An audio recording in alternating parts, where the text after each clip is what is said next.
бөөн эхлээд өөрөө бөөлж сурах хэрэгтэй. Бөөлж сурна гэдэг нь одоо юу вэ гэхээр эхлээд бөөн өөрөө хүн болсон тийм. Тэр онготтойгоо цагаан харцдаг бол онготоо төхүүлээ тийм. Өөрөлдөө яриад бас нэг юмны наан цаадахыг ойлгодог болчихсон. Тэгээ бөөлөгч сурцсан ард дээр үнэхээр тэр цаад онготуудтайгаа тэр зүйлүүд нь нэхэгдүүл тэрлээс. Тэр хамгийн гол юм чинь бөөгийнхөө мөн чанарыг олох хэрэгтэй. Бөөлж сурах хэрэгтэй. Өөрөө хүн болж төлөвшөх хэрэгтэй.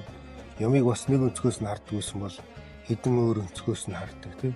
Нэг ямны зөв буруу ялгадаг болцсон байна бол тэр юм шилжиж болох юм. Тэгэхгүй зүгээр ингээ үзмжээр хандаал за тэр нь л амар гисэн гэл тэрийг бариадах юм бол тэр хүн ямар ч нөлөө баг. Хүн болно гэдэг чинь бас очтой шүү дээ.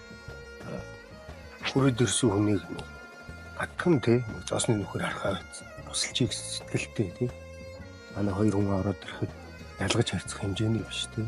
Энэ хоёр нэгэр ингээ онготтой уулзах өмнө сайхан үрчээсэй гоонос бүлэгдээ суулж очив. Их үегэндээ хөрөх гэж бол бас нэлээ явж.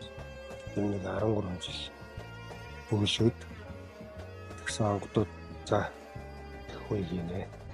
Энэ ихтэй өвчтэй нэр хэлгүй. Шууд өөрөө чийчих болохгүй. Нэг онгот бүгдийг хийдэг болчихвол чи бэрч.